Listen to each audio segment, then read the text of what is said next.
Good afternoon, blessed people. Ang topic last Sunday sa church namin is how to pray and get result. Paano nga ba mag-pray ng effective at makuha mo ang lahat ng answer prayer mo?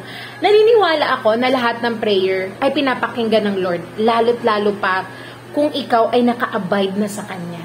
Kasi, importante yung totoong intimacy sa Kanya. Kaya nga ang Lord, God, sinasabi ng Holy Spirit sa iyo kung ano ang gagawin mo sa lahat ng panalangin mo. Binibigyan Kanya ng wisdom. Ito ay nakukuha sa totoong pagsisik sa Kanya. So, I encourage yung mga kapatid na magbasa tayo ng Bible kasi dito po nakalagay lahat ng Word of God.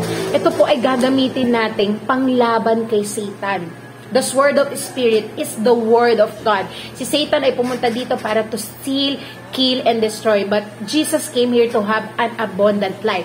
For example, no, sasabihin ni Satan, di ka magtatagumpay, nandiyan ka pa rin sa addiction mo. Balikan mo siya, sabihin mo, therefore, if anyone be in Christ is new creation, all things are passed away, behold, all things are become new.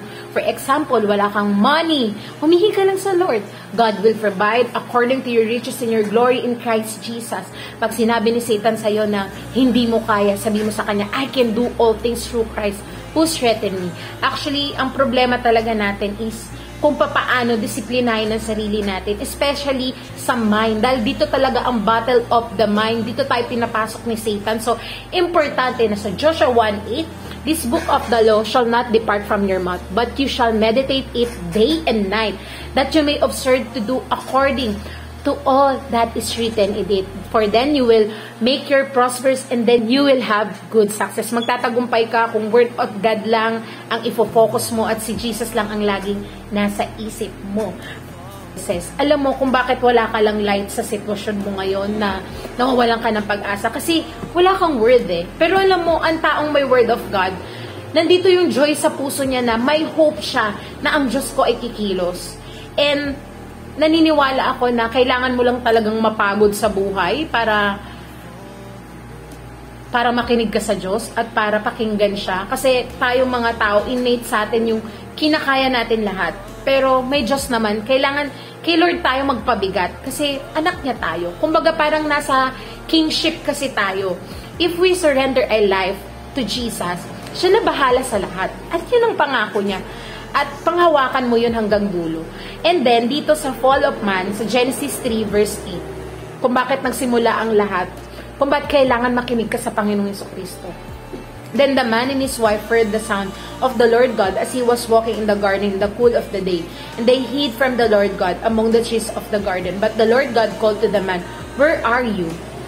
He answered, "I heard you in the garden and I was afraid because I was naked, so I hid." And he said, "Who told you that you were naked? Have you eaten from the tree that I commanded you not to eat from?" Na-deceive sila ng kalaban ko. Why? Because nakinig sila sa boses ng kalaban. So, I encourage you na tanggapin natin ang Panginoong Jesucristo at lumakad tayo sa purpose na gustong gawin sa'yo ng Panginoon. Dahil dito mo makukuha yung totoong joy sa puso mo.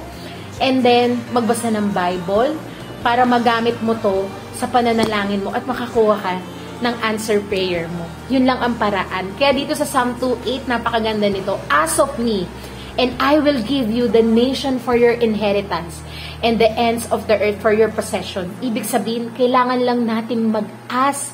Binigay na sa atin lahat ng kapangyarihan ng Lord. Kailangan na lang natin ibuka ang bibig natin, gamitin natin ang word of God para maging effective ang prayer natin. Whoever calls on the name of the Lord will be saved. Thank you everyone. God bless.